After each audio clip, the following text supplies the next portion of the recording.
gods keep the wolves in the hills and the women in our beds. Hey! Is this heaven? No. It's Iowa.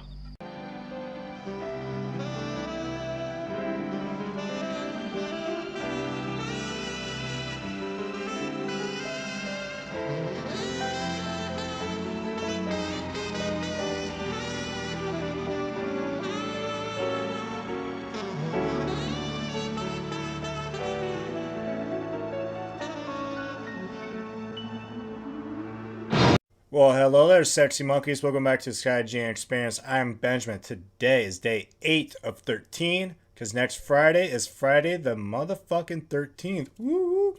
And we're not having another Friday the 13th till January next year, so let's go all out on this, guys. I'm doing a movie review for all the movies. I'm doing franchise rankings and a top 10. I'm going to have a lot of fun stuff with this. But today is the 8th movie, which he goes to Manhattan. This will be the first time that someone actually plays Jason back-to-back movies. Kane Hodder. This is be his second movie, and he would do 4 movies overall. The next one would be Jason Goes to Hell and Jason X. But he did the Jason before this, number 7.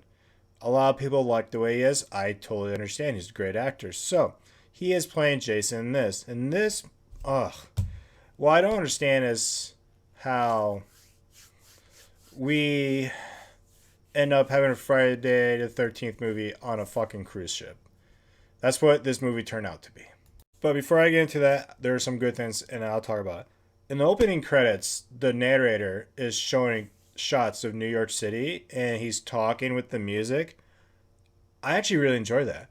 In this movie, there's actually some really good songs. Like with JJ, the rocker, she is so sexy, dude. When she gets killed at guitar, she is rocking out to a song that I fucking love. I think it's like Terry Crawford does play. She's amazing. I love this. But there are a few moments in this movie I really do enjoy. I can live with the opening scene with Jason being resurrected, but the anchor coming down and hitting that electric wire to wake him up, and the guy giving that speech and the way they die.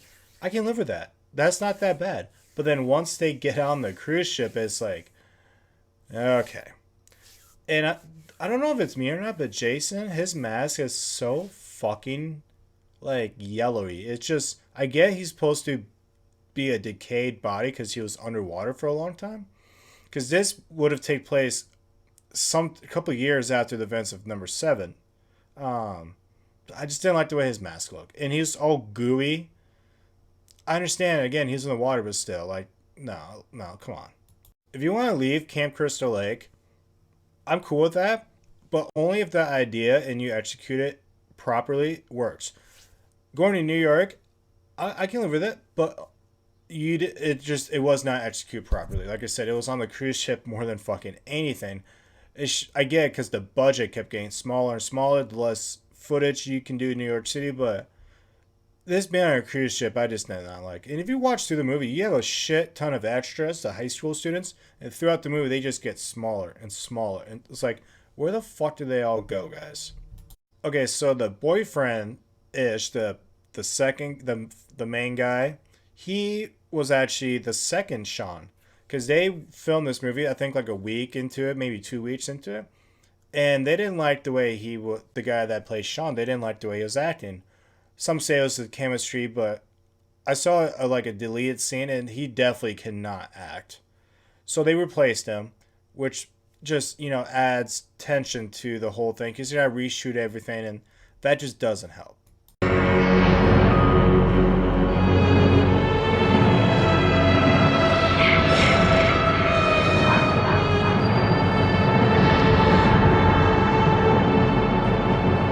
I'm not a fan of this whole hallucinating, like the main girl Rennie, when she was a kid, I guess she can't swim, and I guess she was like trying to swim at Camp Crystal Lake as a child, and she saw the young Jason. But throughout her life, and especially on the cruise ship, I guess mostly she's been having these hallucinations of Jason, and I don't know.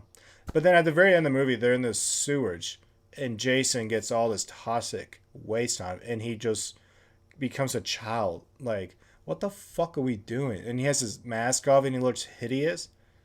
Ugh. It was cool as fuck though when Jason kicked that boombox. I don't get you that the hookers will. You a dead meat slime bag.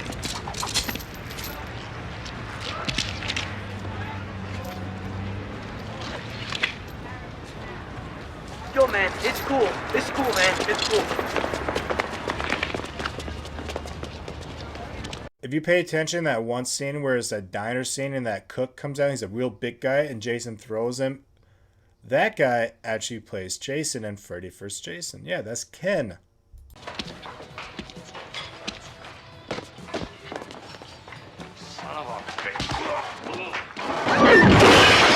So after this movie was released, Paramount, they own the first 8 movies. They were like, all right, we're done for a while. This is starting to go downhill. They felt it.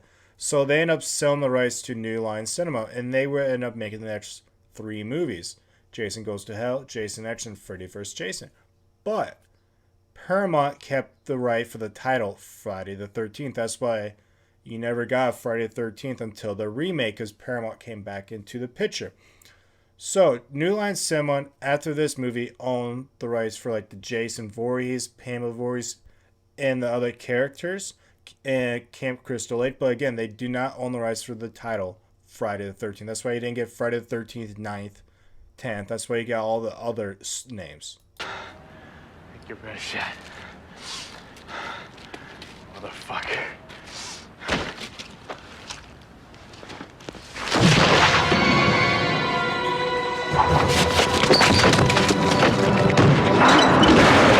Overall, though, I actually was a little entertained to watch this just because it's been a long time. I remember as a kid, I personally had the DVD one, and I wish I kept it because I was so proud to have it. It's my first DVD of Friday the 13th. But anyway, overall, I give this for a SkyGene score a 6. Not 6. Whoa, take that back. A 4 out of 10. I'd give this a 4 out of 10. Why? Well, it's a lot better than what's about to come next, and I'm going to tell you next. It's called Jason Goes to Hell. Whew. I would not do a movie review for this, but it's a Friday the 13th movie, and I have to because I enjoy Jason. So, alright, Sexy Monkeys, I am out of here. Remember, if you go to jail, do not drop the soap.